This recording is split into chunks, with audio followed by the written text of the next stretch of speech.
Part 2లో ఏంటంటే, ఆ చిన్న పాప ఫ్రెండ్స్ ఆ చిన్న పాపని వాళ్ళమ్మ చెప్పులేసుకొని దున్నపోతాలుంది. ఆ చిన్న పాపని ప్రతి ఒక్కళ్ళ దగ్గరికెళ్ళి డబ్బులు ఇప్పించుకోమని పంపిస్తుంది ఆవిడ అక్కడ కూర్చొని. అసలు ఈవిడ కన్న తల్లా లేకుంటే ఏంటా అని చెప్పేసి నాకు చాలా బాధేసి మా పిల్లలకు కొన్న ఒక ఐటెంలో ఆ పాపకి ఇచ్చాను నేను. ఒక సైకిల్ లాగా బొమ్మలాగా ఉంది ఆడుకుంటుంది కదా అని చెప్పి. నాకైతే చాలా బాధేసిందండి. నేను 6:30 నుంచి 8 వరకు చూశాను. వాళ్ళైతే అక్కడే కూర్చొని కదలకుండా అదిగోండి ఆ పిల్ల మొహంలో చూడండి ఎంత హ్యాపీనెస్ ఉందో బొమ్మ ఇచ్చేసరికి.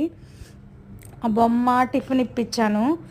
డబ్బులు ఇద్దామనిపించింది కానీ వాళ్ళ అమ్మ తీసుకునిద్దని అప్పటికి అడిగానండి. నాకైతే అస్సలు నేను అడగకుండా ఉండను. ఏమ్మా నువ్వు చెప్పులు వేసుకున్నావు, ఆ పిల్లకి చెప్పులే అంటే నడవదండి అని చెప్పాను అనింది. అసలు మనది ఆ ఏరియా కదా కాదు కదా అని చెప్పి నేను ఎందుకులేని కామ్గా వచ్చాను. ఇలాంటి వాటిని అసలు ఎంకరేజ్ చేయకూడదు.